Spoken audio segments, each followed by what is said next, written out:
La Voz de América presenta.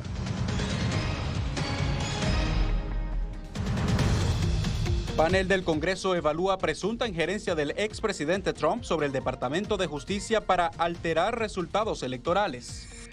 Batalla contra la nicotina. Estados Unidos prohíbe la venta de cigarrillos electrónicos de la marca Juul. El gobierno argentino va a cumplir lo que la justicia determine. En exclusiva, el canciller de Argentina responde sobre el polémico avión con tripulación iraní retenido en su país. Y la Organización Mundial de la Salud revisa los riesgos globales de la viruela símica.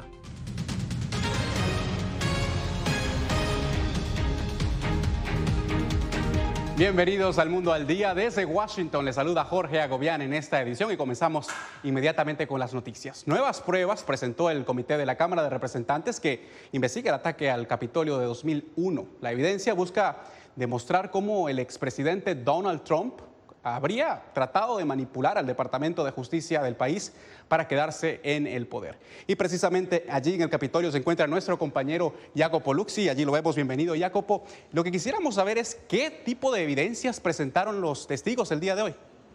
Jorge, 3 ex altos funcionarios del Departamento de Justicia acusaron a Trump de manipular infructuosamente la oficina del fiscal general para anular su derrota. De hecho, según el panel, Trump, por ejemplo, presionó sin éxito a los funcionarios del departamento para que declararan falsamente que hubo un fraude generalizado en las elecciones. Intentó sin éxito enviar cartas falsas a funcionarios estatales para subvertir los resultados. Pidió que el departamento secuestrara las máquinas que se utilizaron para votar y finalmente trató de reemplazar al fiscal general interino, quien se había negado a seguir sus planes, con un abogado sin experiencia llamado Jeff Clark, que estaba dispuesto a apoyar ilegalmente la voluntad de Trump.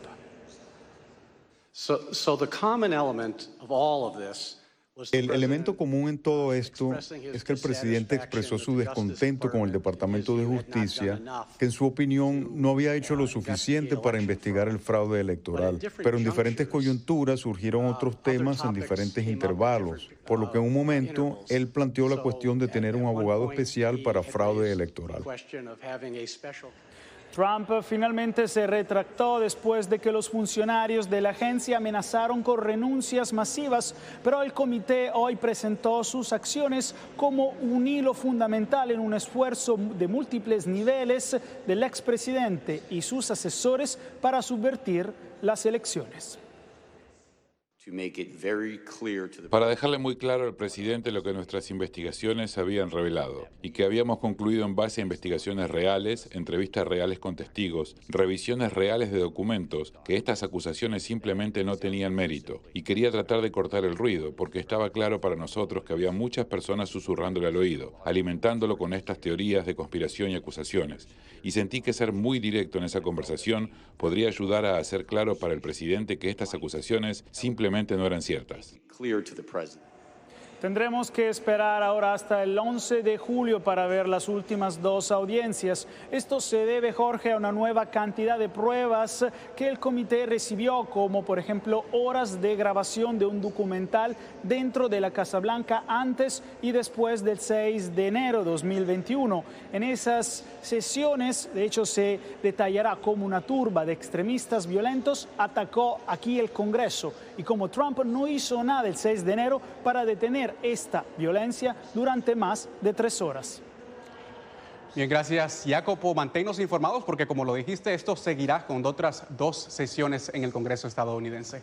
Bien, y por otro lado, la Corte Suprema de Estados Unidos falló este jueves a favor del derecho de los estadounidenses de portar armas en lugares públicos. Se espera que la decisión de los jueces permita a más personas llevar armas a las calles y portarlas en las ciudades más grandes del país, incluidas Nueva York y también Los Ángeles. El fallo anuló una ley de Nueva York de 1913 que exige a las personas a justificar el porte de arma en lugares públicos.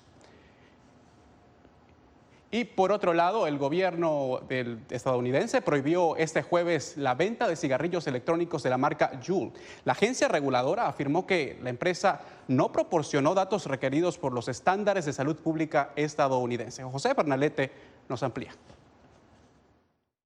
La Administración de Alimentos y Medicamentos, FDA por sus siglas en inglés, ha ordenado retirar del mercado estadounidense los cigarrillos electrónicos de la marca Juul. La agencia federal informó que a la empresa se le pidió evidencia sobre el cumplimiento de los estándares de salud pública. La compañía no proporcionó esa evidencia y en cambio nos dejó con preguntas importantes. Sin los datos necesarios para determinar los riesgos de salud relevantes, la FDA está emitiendo estas órdenes de denegación de comercialización.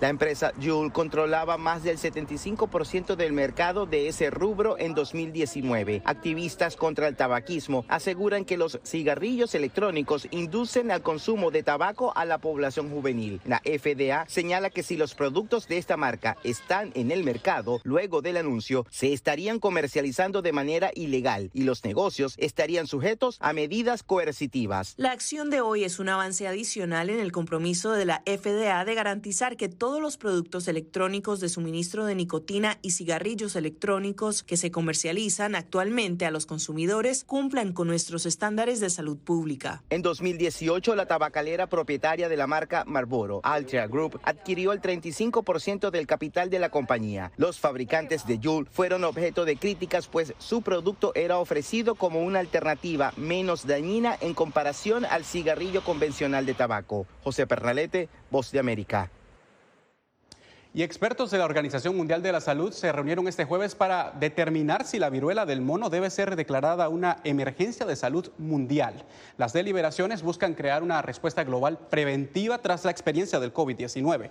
La viruela símica no se propaga tan fácilmente como el coronavirus y los tratamientos están disponibles para este virus, pero eso sí, aún sigue generando preocupación en varios países. El virus ya ha sido reportado en decenas de naciones, incluido aquí en Estados Unidos y en varios países latinoamericanos. Y en otras noticias, el caso del avión venezolano con tripulación iraní detenido en Argentina sigue generando polémica. Celia Mendoza conversó en exclusiva con el canciller argentino y de hecho allí la vemos, está con nosotros. Celia, bienvenida, y nos conectamos contigo porque el ministro dijo que Argentina acatará las decisiones judiciales que se tomen. ¿Qué se sabe, Celia, sobre esta investigación? Realmente hay mucho hermetismo en torno a la investigación en sí. Sin embargo, durante los últimos días, Jorge, hemos escuchado información clave que tiene que ver con la decisión que tomó la jueza a cargo de este trabajo en Argentina para presentar cargos por terrorismo. Y esto es fundamental debido a que recibió un informe directamente de la justicia estadounidense. La Fiscalía Argentina presenta cargos por terrorismo al piloto y la tripulación del avión con bandera venezolana de Emtrasur, que arribó con 14 venezolanos y 5 iraníes el 6 de junio al aeropuerto de Ezeiza. La medida se adoptó después de que el FBI confirmó que el piloto iraní Gholamreza Ghasemi está relacionado con la Fuerza Quds, una organización calificada por Estados Unidos como terrorista y que sería el brazo paramilitar élite de la Guardia Revolucionaria Islámica. El canciller argentino Santiago Cafiero comentó el caso en exclusiva con La Voz de América durante su visita a la ONU. La reacción nuestra es la reacción de un país que está con mucha responsabilidad, respeta a la justicia, que es la que viene llevando adelante la investigación. La justicia decretó el secreto de sumario sobre la investigación, así que viene llevando y recopilando toda la información que considere pertinente para luego tomar una resolución. Según el experto en seguridad, Josep Umire, director ejecutivo del Centro para una Sociedad Libre y Segura, la decisión de Uruguay de cerrarle el espacio aéreo a esta aeronave sonó las alarmas y dejó al descubierto lo que, según él, es una operación ilegal con lazos terroristas. El uso de esta empresa es la razón que el régimen de Maduro construyó Intrasur y la razón que existe Mahan Air en Irán. Podemos deducir de esto que esto probablemente es un transporte de doble uso para encubrir transferencias militares con un transporte comercial. El Ministerio de Relaciones Exteriores de Israel también reaccionó manifestando su preocupación frente a las actividades en América Latina de las aerolíneas iraníes Mahan Air y Qeshm Fars Air. En el avión que aterrizó en Argentina se encontraban iraníes involucrados de forma directa en el tráfico de armas a Siria y a la organización terrorista Hezbollah del Líbano. Incluso, El capitán del avión es un alto ejecutivo de la empresa aérea iraní Qeshm Fars Air. Mientras tanto, y tras mensajes mixtos desde la Casa Rosada al inicio de la investigación, el canciller Cafiero aseguró: el gobierno argentino va a cumplir lo que la justicia determine. Mientras tanto, los miembros de la tripulación, así como el piloto, se les han retenido sus pasaportes, están bajo la custodia de las autoridades y esto se da mientras avanza esta investigación que, según la jueza, tendrá que llegar a los responsables y quienes están detrás del movimiento de lo que ellos aseguran podrían ser cosas y artefactos ilegales. Celia, manténnos informados de esta investigación y la estaremos, por supuesto, reportando aquí en El Mundo al Día. Nosotros vamos a una pausa, pero al volver, las denuncias de discriminación en la frontera sur entre Estados Unidos y México, eso le contamos tan solo minutos, no se vaya.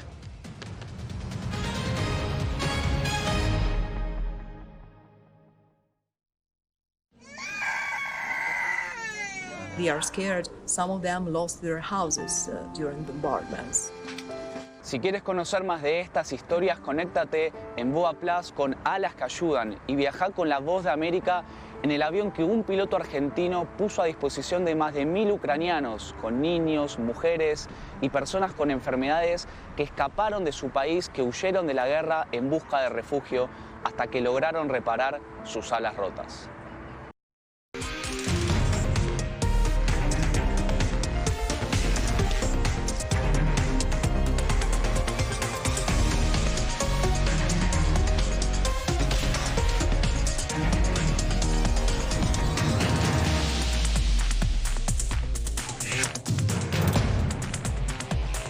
Venezuela 360, cada semana por La Voz de América. ¿Qué tal? Desde Washington comienzan las noticias en El Mundo al Día. Día a día, desde la capital de Estados Unidos y donde se producen las noticias que más te impactan. El objetivo es llegar al otro lado de la frontera para pedir asilo. La Voz de América te conecta con El Mundo al Día. Los hechos más allá de la noticia. Para que tomes decisiones bien informadas. En el lenguaje que quieres, donde quieras y como prefieras. Conéctate con El Mundo al Día. Actualidad. Vamos a ver otra cepa nueva y otra cepa nueva. Análisis. En realidad, mucha de esta gente va a quedar parada de nuevo y va a ser una tragedia humana. Debate. Dejen la obsesión. La obsesión la tienen ustedes. Con la información más allá de los titulares. El tema energético es algo que se está analizando. La inflación es un problema global. 30 y 50 metros están ya las tropas. Su respuesta, doctor. Todas las semanas por La Voz de América.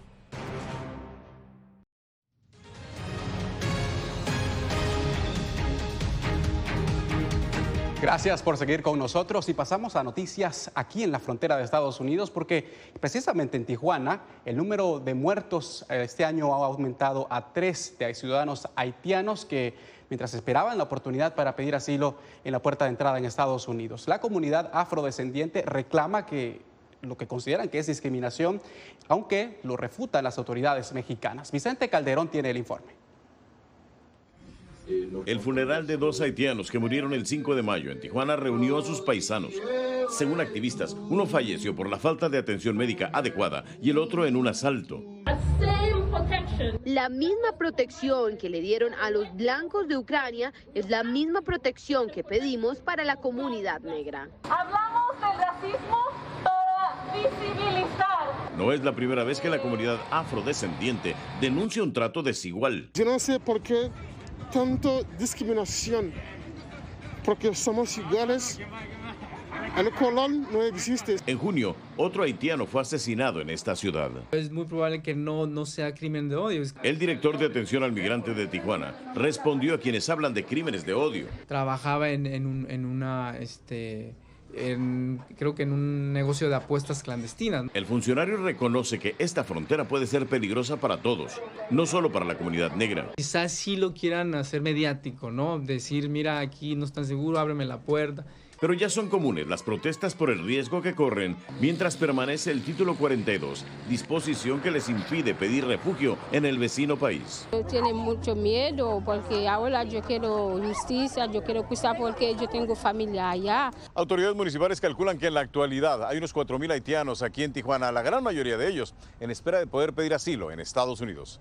Vicente Calderón, Voz de América, Tijuana, México. Y seguimos hablando de fronteras, pero ahora de la que separa a Colombia de Venezuela. En Cúcuta, precisamente, hay gran expectativa por la disposición del presidente electo Gustavo Petro de reabrir la frontera binacional.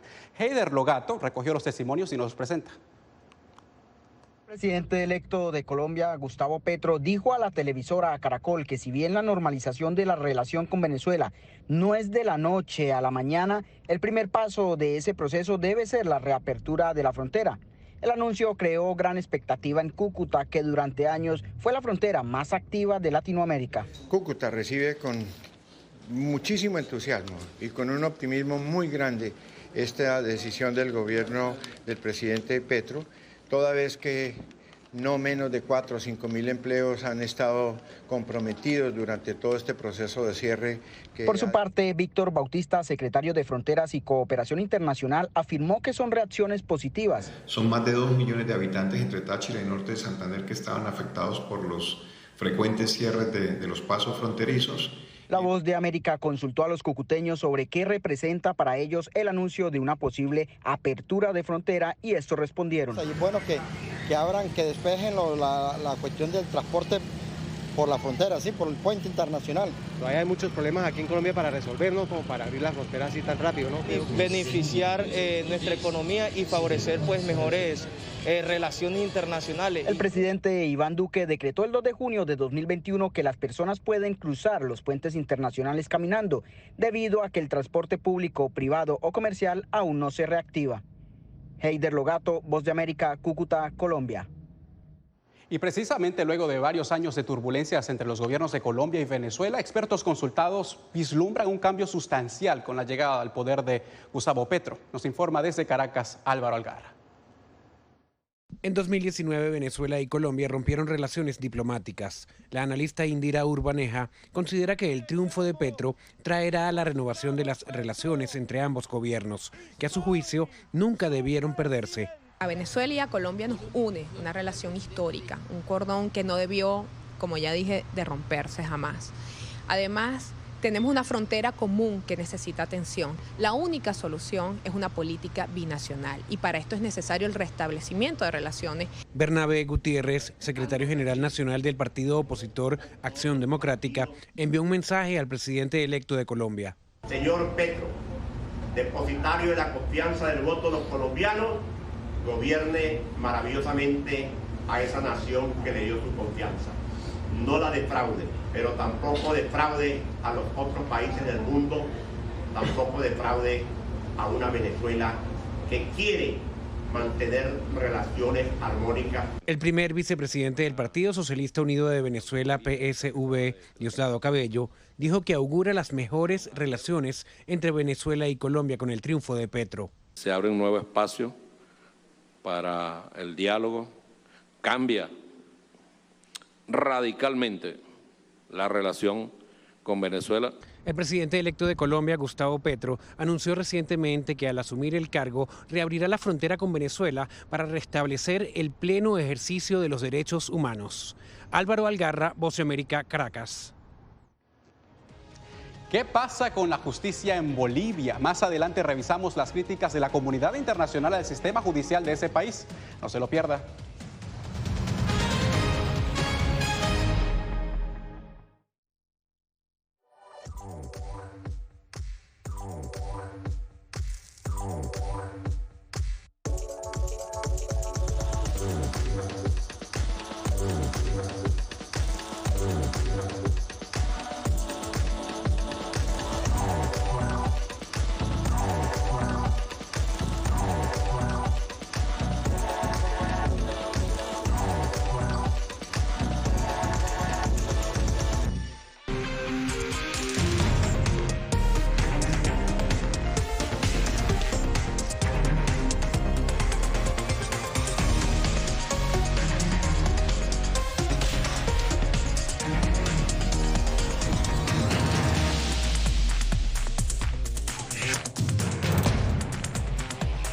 Venezuela 360, cada semana por La Voz de América. ¿Qué tal? Desde Washington comienzan las noticias en El Mundo al Día. Día a día, desde la capital de Estados Unidos y donde se producen las noticias que más te impactan. El objetivo es llegar al otro lado de la frontera para pedir asilo. La Voz de América te conecta con El Mundo al Día. Los hechos más allá de la noticia. Para que tomes decisiones bien informadas, en el lenguaje que quieres, donde quieras y como prefieras. Conéctate con El Mundo al Día. La Voz de América te invita a ser parte de nuestra familia a través de las redes sociales. Encuentra en tu muro las últimas noticias de tu país en su conexión con Estados Unidos, la región y el mundo. Historias que empoderan las voces latinoamericanas de política, economía, salud, actualidad, balanceadas y precisas. Únete a un equipo de origen hispanoamericano que trabaja para conectarte con los tuyos. Síguenos en Facebook y conviértete en protagonista de una historia que tú mismo ayudarás a construir.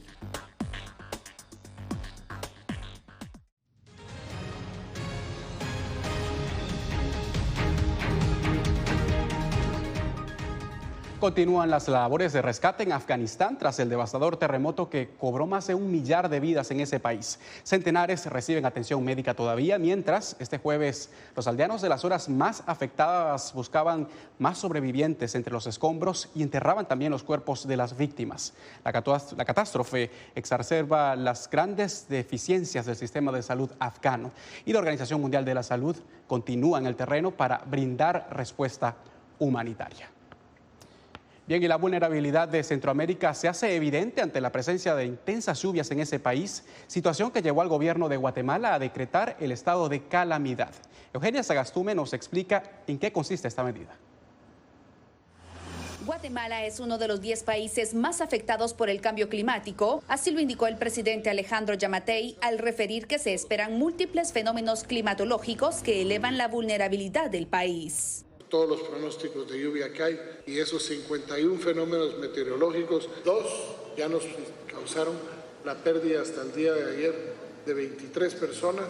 Además, el mandatario indicó que ha pedido a la Organización de las Naciones Unidas que Guatemala y Centroamérica sean declarados como región de mayor vulnerabilidad, con la intención de que países desarrollados brinden ayuda a los más afectados de la región. La situación actual llevó al organismo ejecutivo a decretar estado de calamidad, medida que fue ratificada de urgencia nacional en el Congreso. Creemos conveniente que como dura 30 días, que de una vez lo extendamos a todo el territorio nacional. Con esta medida, 1.000 millones de quetzales, unos 133 millones de dólares, serán trasladados al Ministerio de Comunicaciones para la atención de emergencias, fondos que se espera sean bien utilizados. Que los guatemaltecos tengamos la certeza de que esos recursos van a ser utilizados con verdadera transparencia. El estado de calamidad permite limitar el derecho de libre locomoción, impedir las concentraciones de personas y ordenar la evacuación de los habitantes de las regiones que estén en peligro. Eugenia Sagastume, Voz de América, Guatemala. Cambiamos de tema. ¿Qué pasa con la justicia en Bolivia? Eso se preguntan diversos entes internacionales. Desde aquí, desde Estados Unidos, también se han pronunciado. Y Fabiola Chambi nos amplía esto. Luego de la condena de 10 años de cárcel contra la expresidenta interina de Bolivia, Yanine Áñez, se ha puesto en la mira al sistema judicial. Y uno de los más recientes pronunciamientos fue el del subsecretario de Estado para Asuntos del Hemisferio Occidental de Estados Unidos, Brian Nichols. Compartimos las preocupaciones del relator especial de Naciones Unidas, Diego García Sayán, y Human Rights Watch respecto al debido proceso en el juicio de la expresidenta interina de Bolivia, Yanine Áñez. También se manifestaron el Ministerio de Asuntos Exteriores de Reino Unido, el Foro de Madrid y la Cancillería de Suiza, entre otras organizaciones, como respuesta al informe que presentó en Ginebra el relator especial para Naciones Unidas, Diego García Sayán. Al respecto, el gobierno boliviano replicó. Las 10 recomendaciones finales que realiza a partir de su informe el relator han tenido acciones ya concretas en el proceso que viene desarrollando mi país. El problema es estructural y afecta a todos los bolivianos que, según contaron a La Voz de América, ven con desconfianza la labor de los operadores de justicia. Para nadie hay justicia, ni en los feminicidios, ni en los accidentes, ni en nada, en la realidad mal. Hay veces tenemos audiencias, ¿no ve? No se presenta fiscal o no viene el juez, esto falta. Representantes de oposición y sectores de la sociedad civil demandan la urgencia de una reforma judicial. Fabiola Chambi, Voz de América, Bolivia. Y en breve, en Costa Rica, los nicaragüenses de la comunidad LGTB+ encuentran un lugar seguro para casarse. No se pierda la historia.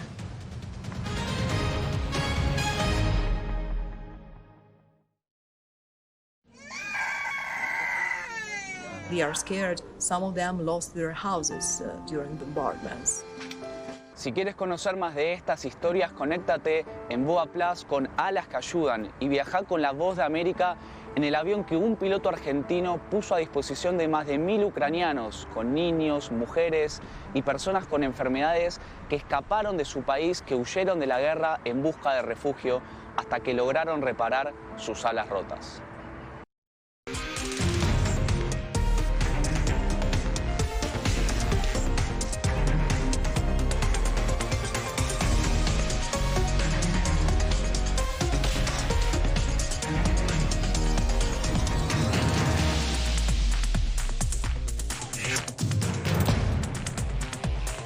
Venezuela 360, cada semana por La Voz de América. ¿Qué tal? Desde Washington comienzan las noticias en El Mundo al Día. Día a día, desde la capital de Estados Unidos y donde se producen las noticias que más te impactan. El objetivo es llegar al otro lado de la frontera para pedir asilo. La Voz de América te conecta con El Mundo al Día, los hechos más allá de la noticia, para que tomes decisiones bien informadas, en el lenguaje que quieres, donde quieras y como prefieras. Conéctate con El Mundo al Día. Actualidad. Nos vamos a ver otra cepa nueva y otra cepa nueva. Análisis. En realidad, mucha de esta gente va a quedar parada de nuevo y va a ser una tragedia humana. Debate. Dejen la obsesión. La obsesión la tienen ustedes. Con la información más allá de los titulares. El tema energético es algo que se está analizando. La inflación es un problema global. 30 y 50 metros están ya las tropas. Su respuesta, doctor. Todas las semanas por La Voz de América.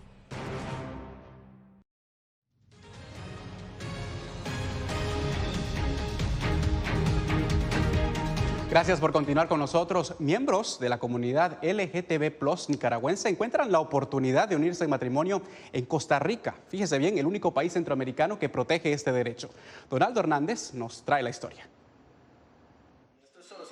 Francisco Argüello y Víctor Pérez mantienen fresco el recuerdo del día que tomaron la decisión más importante de sus vidas. Para cuando cumplimos 2 años de relación, Víctor me pidió matrimonio. Y duramos 1 año planeando la boda. Víctor es nicaragüense y Francisco costarricense. Al igual que ellos, varios nicaragüenses cruzan la frontera en busca del matrimonio igualitario, ya que en mayo de 2020, Costa Rica se convirtió en el primer país de Centroamérica en aprobar ese derecho. Desde esa fecha, las autoridades registran más de 1.500 matrimonios entre personas del mismo sexo. Recibimos el cariño de muchísimas personas, realmente tuvimos 100 invitados y una gran parte era una boda binacional, porque de hecho había un montón de nicaragüenses y había un montón de costarricenses. A pesar de la felicidad de tener 7 meses de casados, no todo ha sido fácil. Tengo amistades que hasta me dejaron de hablar por eso, aún sabiendo de que yo era abiertamente homosexual. Esta pareja empresaria cuenta que vivir en Nicaragua bajo condición de matrimonio representa un riesgo por la discriminación hacia la comunidad LGBTIQ+. Preocupación con la que coincide el Observatorio de Violaciones a Derechos Humanos de Personas LGBTIQ+, quien registró 70 ataques en el año 2021. Solo 9 de los 35 países de América han aprobado el matrimonio igualitario. Donaldo Hernández, Voz de América. Y si quiere ver historias como estas o similares, puede visitar nuestro sitio en internet vozdeamerica.com o también, por supuesto, seguirnos en las redes sociales. En todas puedes conseguirnos como @vozdeamerica. Y para despedirnos de esta emisión, de un gran susto, pues terminó con un final feliz. Es el caso de la nadadora artística estadounidense Anita Álvarez, que no respiraba cuando fue rescatada del fondo de la piscina tras desmayarse en el Campeonato Mundial de Natación. Su entrenadora la española Andrea Fuentes se lanzó a la piscina y le salvó la vida a la competidora. Lo que nos alegra es que la atleta está lista para seguir compitiendo, así como estamos nosotros listos para volver mañana con más noticias aquí en El Mundo al Día. A ustedes muchas gracias por acompañarnos y será hasta mañana.